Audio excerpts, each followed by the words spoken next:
When the offerings were finished, the king and everyone present with him knelt down and worshipped. King Hezekiah and his officials ordered the Levites to praise the Lord with the words of David and of Asaph the seer. So they sang praises with gladness and bowed down and worshipped. Then Hezekiah said, "You have now dedicated yourselves to the Lord.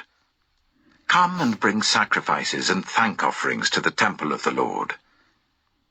So the assembly brought sacrifices and thank offerings, and all whose hearts were willing brought burnt offerings.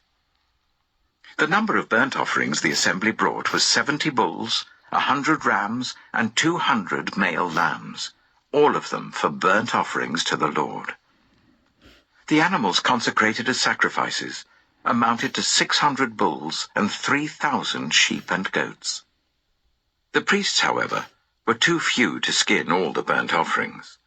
So their relatives the Levites helped them until the task was finished, and until other priests had been consecrated, for the Levites had been more conscientious in consecrating themselves than the priests had been.